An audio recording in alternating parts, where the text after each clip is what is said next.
You're watching a Highwire Media podcast. The 2025 Survivor Series War Games is in the books. You may be saying to yourself, did anything actually happen? Well, a lot of stuff did get cemented into the future storylines, but we're going to go through the whole show. We're going to discuss it like we were just sat down as friends and loved ones. As you are here, please do hit that like button and the subscribe button, all that stuff. Now I like the women's War Games match a lot. I want to make that very clear before we do get into it, but I do think WWE has hit an iceberg, and this was always going to happen, where the expectation for what we were going to do in these matches is so damn high that when you have two of them, you were never going to be able to achieve it, right? It's always going to be the law of diminishing returns. So let's not pretend that they didn't all kick each other's asses. They did. You had AJ Lee, you had Becky Lynch, Charlotte Flair, Alexa Bliss, Io Sky, and you had the Kabuki Warriors. And you had Becky Lynch. Why can't I remember anybody else? Oh yeah, Lash Legend, Nia Jax, which is actually one of the problems, right? I don't necessarily think Lash Legend has been brought in with the gravitas and the pizzazz that she should have done. She came out last for the heel team, and I kind of like the way the commentators sold it. Like, oh my gosh, Lash Legend, everything she's done at NXT has been brilliant. But we should be seeing that on the Raws and the SmackDowns. All that really happened is she turned up and she was like, my best friend is Nia Jax. And then she kind of fell into the background. Because that's always going to happen in War Games as well. There's 10 other people. But even when, and maybe this is just me, but I do think this is a point, AJ Lee climbed over the cage when she got in because Becky Lynch, very hilariously, pushed the cage door closed. But everybody instantly thought AJ Lee is going to jump off the top of the cage, which is actually what Cody did later. She still came off the top rope, which is a crazy move. And as a fan, you don't really understand how high it is until you get up there and you're like, I don't really want to jump off of this. But this is what our brains have done to us. We expect people to do crazy stuff. And we did get Io Sky coming off the top of the cage. While I understand this is the vocal minority, and I'm going to love that spot until the end of time, and I love the fact that she personalized that trash can. Why wouldn't you if you know you're going to do it? There were still people on the internet, again, probably the negative Nancy's, like, she does that every year. I'm not getting anything from it anymore. I don't think that is a fair criticism because I'm repeating what I've said in other comments and videos. If you have a really good body slam, you use that body slam in every single match. The attitude adjustment by John Cena is just a fireman's carry into a slam, but he does it because he has the best fireman's carry into a slam. So Io Sky knows this works in war game matches and has a pretty good success rate, right? You'll bring it back. But people just want more and more and more. And I kind of think if you just had one War Games match, you could have put all the shenanigans and nonsense into that and not gone, well, we can't do this here because we got to do it there, etc., etc. I also think it's like the third year in a row that the women's match has kicked off the pay-per-view, which is a massively important spot to be on the top of the card because you got to set the tone. But when you're the first one and the second one's got X, Y, and Z, well, you can't do that. You have to do A, B, and C.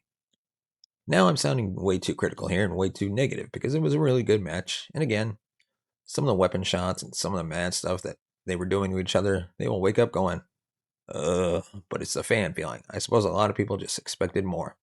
And there has to be a level to this. Otherwise, what's going to happen is everyone's going to die. I do think it was quite lacking in stories as well, and the big story is AJ Lee versus Becky Lynch.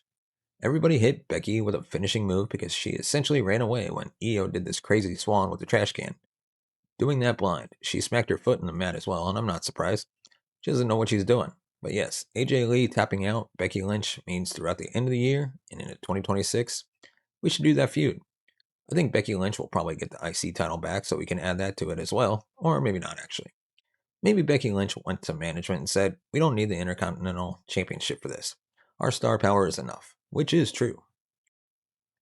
And Becky, in her book, which is not the name of a cartoon, has said she would like to do more story-based programs as opposed to, we're going after the title. That means we do have to make sure we don't lose the allure that the IC title had throughout 2025, because it's been one of the high points. But outside of that, like Charlotte Flair was never going to turn heel. She came out wearing gear in a tribute to a young girl. I think she was a kid that's got brain cancer or something. I can't remember. If you liked it, thumbs up. If you didn't like it, thumbs down. That's what's important to life. And can you imagine how much that would have meant to that person? I think the commentary said they've been friends for a couple of years, so that was wonderful. But there's no way she was turning heel, so that guess was a swing and a miss. We did get the Becky Lynch and AJ Lee stuff right, so that was good.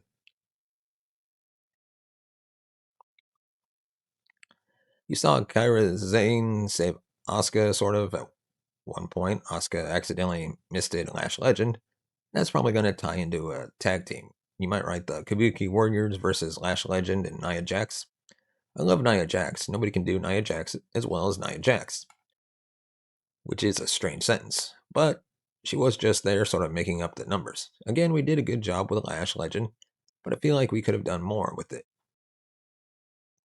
Rhea Ripley, a massive star. I don't know who she's going to feud with coming out of the back of this, so that could be on me. She did have a good standoff with the Lash Legend. We also teased AJ Lee versus Asuka, but we're not going to get there anytime soon. So I just think we could have done more with this. And I think in the men's one, and maybe this is why we didn't, there are a lot of maybe we're going to do this match, and maybe we're going to do that match, and maybe we're going to run back Roman Reigns and Brock Lesnar. Please don't. I've seen that way too many times. But the only real story coming out of the fact is I know I'm getting AJ Lee and Becky Lynch, which is going to be huge. You can main event shows with that. And maybe there's other stuff that I'm forgetting. But the fact that it didn't stand out like a sore thumb, maybe it should have stood out like a sore thumb. I also don't think people need to run out with weapons anymore. Although when Kyrie came out with a chain, so I should say, uh, Zayn came out with a chain because of course it rhymes and therefore it can be a poem or a hip hop song. It killed me. It's like she's so desperate to help Asuka. Now let's go back to them being the tag team champions and just let them have a bunch of bangers. We also have to talk about the fact that there were no shark cages. Now this is in reference to both the War Games matches, but what the flub, man? This isn't just some gimmick. That's half the fun. It's half the story. Because imagine at one point you had, I don't know, Braun Breaker and Bronson and Brock Lesnar stuck in a cage together. There's so much fun you could have had with that. And even more so with Cody Rhodes, Punk, Reigns. Now Punk actually started off the War Games. I don't want to get ahead of myself there. But Roman Reigns and Cody Rhodes, you could have kept coming back to those two and you could have had 1,000 stories. Now there could be a good reason for this, and we'll find out later and be like, man, I shouldn't have said anything.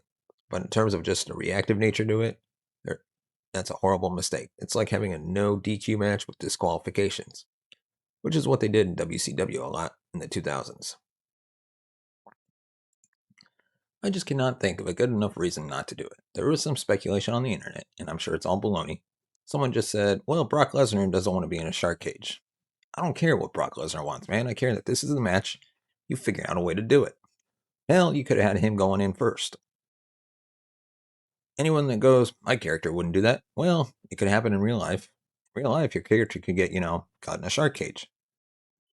So maybe you should sit down for a bit and figure out what would my character do if they were caught in a shark cage. I thought that was a real disappointment, and you're allowed to watch this going, it's not that deep, bro. And it's not. I'm amplifying this for effect because it is a video, but I did still find it disappointing to the point I felt I'm going to talk about that on my video. You have to have shark cages in war games, and some people may go, it's not that important to the match. I disagree. Go back to the CM Punk Roman Reigns row they were having last year. Not only was that some of the most fun stuff we had done, but it also tied into the Paul Heyman stuff in arguably WrestleMania 41. So we've got to bring back the shark cages. We had to have the shark cages. No more not shark cages.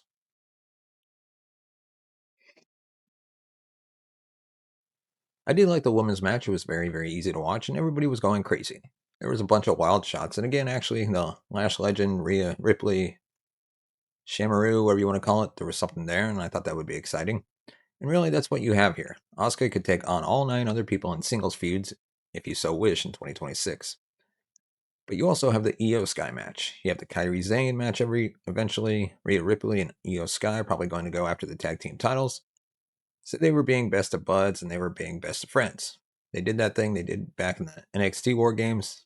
It's blurring my brain now, but when Io hits the sky, Io hits the ropes 1,000 times before she does her big old drop kick. So they do have a union there. There was no real teasing that anyone's going after Stephanie Verkeers, so that's interesting. But it was a good match. I just think if next year one of them was the Elimination Survivor Series traditional match and the other was War Games, In that war games, you can go, right, you dudes or you dudettes, hate saying that, can go totally crazy here. And in the traditional Survivor Series match, go, right, this is how we're going to tell stories. You got to eliminate that guy, you've got to eliminate that guy. I think WWE doesn't do it because they don't want people taking pins. And that is lame, man. Sometimes people have to lose. Your job is to figure out what happens after the fact. I think the highlight of the show was John Cena versus Dominic Mysterio. I really did. This was always going to draw a line down the middle because it was so crazy. It was shenanigans central. And thank you, Cena, for doing this. We actually, and they must have only come up with this idea over the last few days. I hope Penta's all right with it. But we did the Penta thing from Raw. Dominic did the Hurricane Rana off of the barricade and landed horribly. They got me until the medical team came out. Everyone was like, oh no, he's really hurt. I was like, okay, this is quite clearly a parody of what we had just seen. But at first I was like, no more of that move. Please cancel it. But this is when Roxanne Perez and Raquel Rodriguez hit their finishing moves onto John Cena. I was looking around like, I did not expect this. This was not on my bingo card. And bless that man for doing it, because they can use that until the end of time, should they wish. The only thing I think WWE dropped the ball on as soon as they've done this, Dominic was like, ta-da, I've taken my med pack. He hit the 619 and the frog splash. They should have done the 1-2-0 kick out, because I think, one, the fans would have bought this as a finish, which would have been even better. But two, the referee all of a sudden going, well, I know he's got a pipe, right? Or a cigar. Well, I know that. I've seen this 1,000 times in professional wrestling. But this time, no, I refuse to count. It's on you for believing Dominic Mysterio's lies. How many times have we seen people feign an injury? How many times have we seen people feign an injury and then they do the most devastating move in all of sports entertainment, the surprise roll-up? The ref also ejected Raquel and Roxanne, and at that point I was like, well, if you know what's going on, why don't you just DQ the match? The match should be a disqualification. You know, John Cena has been beaten up. And this makes me a geek, right? And a nerd, and you'll be allowed to be listening to this if you're going to wrestle. It's supposed to be fun. I had a great time. I thought this match was awesome, and I would implore you all to go and watch it. It's worth 15 minutes of your time. It just sometimes makes you go, are you going to do this again? Of course you're not. I don't know. Small things sometimes irk me. I probably need more sleep. I was up at 3 in the morning, doing stuff for this episode and other content that I record. Finn Balor and JD McDonough then ran down. They got double AA'd, which I actually thought was quite nice, because don't forget, this is John Cena's last ever proper PLE, because that Saturday night's main event is like this weird wham-wham of a show. And then eventually, John Cena is about to win. He's hit his 72nd AA, and it's not another referee that comes down, because the referee got knocked out too. It's the returning Liv Morgan. I was like, man, this is wonderful. She goes, John Cena from the Elimination Chamber. She slapped Dominic Mysterio so hard, and she booted John Cena right in the balls. Hits him with the title shot. Dominic gets a frog splash and beats John Cena to win the IC title back. The conversation they had backstage, I'm just repeating myself again, hilarious. Here's what we're going to do, guys. Why do we have to screw over John? What's our beef with John Cena? The way they celebrated them being back together, the way that John Cena sold this, it was awesome, man. He just put over the entire Judgment Day group. And they should talk about this until at least September 2026. Because I think John Cena is going to win his last match. Dom now needs t-shirts that say, I was the last person to beat John Cena. I think that's huge. I think you can sell that as big as Brock Lesnar beating The Undertaker at WrestleMania 30. Had less shock value here because we were in San Diego, and I think most of us expected this. But you can turn that into an entire career character trait. He could be 42 years old and still be talking about the time he was the dude that beat John Cena in his last big match, like Jericho did with the I beat Austin and The Rock in a single night. He was also saying that, and it always worked because it was such a huge deal. Now, Rey Mysterio was kind of rubbish, being we were in San Diego, but let's not be too negative Nancy's here. This was wonderful and a great way for John Cena to go out. I really hope Raquel and Roxanne lean into this as well. I've got no notes other than the notes I did give, but I would rather have this than not have this. So even with that nonsense in the middle, I loved it, man. It's my favorite kind of wrestling, and WWE does it very well. So next up, Stephanie Vercare versus Nikki Bella was all right. I honestly could stop it and move on.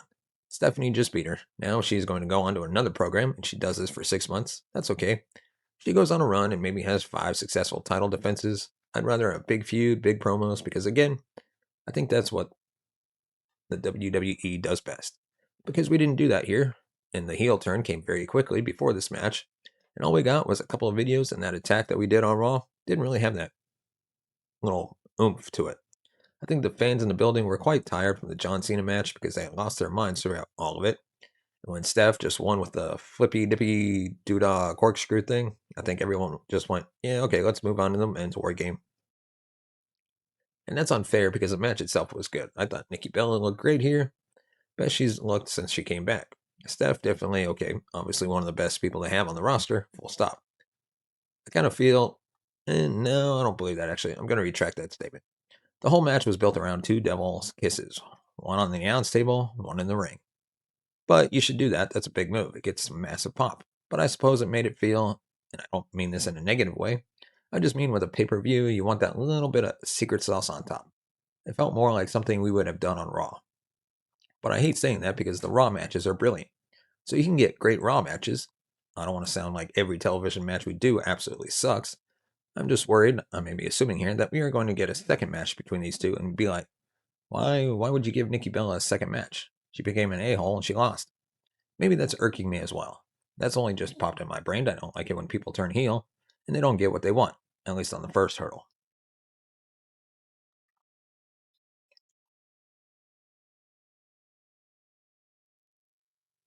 Like, you could have Stephanie Vercare win this back. I doubt you could have done it on John Cena's Saturday night's main event because he wants NXT guys. But she could have won it back on a random episode of Raw, really, to keep those shows more interesting. But turning heel and then losing, you're like, well, you're a loser. You threw your morals out the window and you still weren't able to do it. Maybe Nikki Bella just deserves a little bit better than that. I think sometimes people are way too disrespectful to Nikki Bella, and I was quite enjoying a heel turn. Now I kind of feel like she's in no man's land. I just don't really have a lot to say about it. It was very, very well worked, and they're very, very good. I think Stephanie Vercare is going to be brilliant before long, just needed a cherry on top. But there was no cherry. Let's just talk about the hooded man that ran in, because that's the big twist, right? He curb stomped CM Punk. Everybody thinks it's Seth Rollins. Braun Breaker speared Punk, got the win. I kind of saw that coming, so we're the greatest people ever. I'm pretty sure it's Austin Theory. Of course, being me, I want it to be Repo Man, and we can still speculate to our heart's content because we've not seen this man's face. I find it funny that they didn't reveal it, but it also worries me too. There have been times in the past when hooded people have arrived and masked people have arrived, and you've never found out. It's just a way to finish a match. Why wouldn't WWE reveal it? We wait and see, I suppose. Maybe there are things I'm not thinking about. Maybe because we had to do the Roman Punk Cody thing that I'll talk about in just a second. But it was quite clearly done to allow Braun Breaker to get the pin, and we should go straight into CM Punk versus Braun Breaker for the world title. A little concerned we're not going to do that. But I think Austin Theory makes the most sense. Drew McIntyre is not in the vision properly. Brock Lesnar probably won't see him now for another 47 years, I should say. Seth Rollins not going to come back for ages, and even then, he'll be feuding with the Vision. But Austin Theory does have the connection to Seth during the pandemic era, where he joined the cult with Buddy Matthews. And also, I think you want a third member in there, and you want 3 guys that feel like the future. Now, you can say whatever you want about Austin Theory, but he still does have a big upside. We just got to find it. Now, I think that's being a babyface. I think that's where WWE keeps going wrong. Again, what do I know? I'm an idiot. But I've seen him in interviews and stuff he did in NXT. I think he's a wonderful goof. When you're a wonderful goof, you should be a good guy. But still, Braun Breaker getting a big push, Bronson Reed getting a big push, and Austin being the third guy, along with Paul Heyman, who are basically building a brand new dangerous alliance. I do like that. But I will concede to you that WWE these days rely on, we need a finish, somebody can run in with a hood. There should be a new rule. You have to come out, we have to see your face now, because otherwise this is happening way too much. But it was a fun way to end the night, right? Everyone likes a cliffhanger. Everyone's like, oh, who's it going to be? And we could be completely wrong. Maybe it's my grandma, which would be a bit weird because she's 80 plus, 90s. But the other big thing at the end is that Cody Rhodes was left all alone. Like CM Punk and Roman Reigns helped each other up because they're bros in Zootopia. You can look it up. They're zebras now. But Roman said to Cody, "This is the last time I'm ever going to team with you." Punk looked at him like, "Well, you didn't do great there, so unfair on Cody." What did Cody do? Cody came in and went totally crazy. And he was helping people out. Although he did hit CM Punk at one point by accident. But I would caveat that with CM Punk snuck up behind him. It's War Games, CM Punk. He doesn't know you're not one of the bad guys. We could be building to a triple threat. I think we really left it ambiguous. It could be Punk Cody, it could be Roman Cody, it could be Roman Punk. Maybe that's why they fist bumped to completely throw you off course. I still think Cody Rhodes versus Punk is the biggest match that the WWE has that they've never done before. And if you can get a title on Roman before then, which kind of spins him off to fight whoever, then you do CM Punk versus Cody. That's what I would have done. I don't think we've ever got a definitive answer here either way. But I did like this match. Brock Lesnar leaving the cage, I could have done without. That's very much like a shark cage thing to me. We had sold this idea that once you're in the cage, you can't leave the cage. And then Brock left the cage. They were like, "Oh, it's because the match beyond hasn't started yet." All these caveats. But just keep the match type simple. It's War Games. These are the rules. You then have to live within those rules. I think it allows people to be more creative. I get why we did the Roman Reigns Brock Lesnar face off. I've just seen that match so many times. I don't know what else they could do again, so I don't need it being teased. And also, I do feel like this. People disagree with me a lot, and more power to you. But I'm just a bit done with Brock Lesnar. Comes in, F5, F5, suplex, suplex, suplex. We've had it in now for, we'll say, from WrestleMania 30. I think that's fair. So for 12 years, I think if anybody else has done that, we'd be asking for a change. You don't need to change his presentation. Still comes across as very legitimate. But I think we need something different here. Although he did get Crossroads, he did get GTS. I don't know. It's just hard to get pumped for that when you do see it all the time. But we did get some crazy spots here, and Punk was bleeding at one point. I think courtesy of Drew because those two being together. But that's another question. Like Drew, what is Drew's direction after this? He was kind of just there. I would argue Bronson Reed was kind of just there too, although he did do a bunch of tsunamis. Braun Breaker kind of fell into the background, but then he got the big victory, so that was good. And he speared everybody at one point. So it is interesting. I mean, Logan Paul, once again, sort of filled his role well, but I don't think he's going to be around for a while either. So that's probably why he didn't build any stories. I am underselling this. Like, if you watch it, you'll enjoy it. I suppose, and I don't like doing this because I do believe comparison is the thief of joy, but in terms of my initial reactions, I wasn't as pumped as maybe the maybe the one last year. And of course, not 2 years ago because the surprise there was not only Randy Orton, it was Punk. Kind of weird that Randy didn't come back here either. If you sit down and watch it with the 45 minutes to an hour that it's on, you'll have a good time. And they do a few things when you're like, ooh, they're so damn crazy. But aside from the intrigue at the end, I do think they'll leave it like it's the best thing ever. Not that it needs to be that. I don't think every single PLE needs to sort of pull a rabbit out of the hat. You're going to always get comparisons to other war games. And I truly do, just to repeat myself, to try and get how I'm feeling across because I really had a good time watching it. Like, what is it, 3 hours, 15 minutes? But if you just had one War Games, I think it would have opened you up to put all your eggs into that basket. And then the other match could have been something different as opposed to, well, we got to balance them out a little bit. But still, if I was going to sort of, wiggle my fingers in the air like I do elsewhere, it would be, it's a positive show. It's a good show. The John Cena thing, slap bang in the middle, if you can call it that, is absolutely awesome. And Dom's a 2-time Intercontinental Champion, which is pretty cool.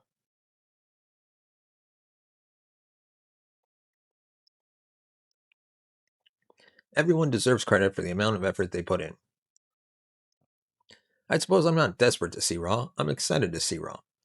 I'm excited to see who the Hooded Man was. But there was definitely one Survivor Series War Games where I was like chomping at the bit.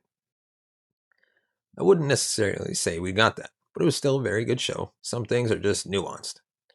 Now, please do drop me a comment below and let me know what you thought about the Survivor Series.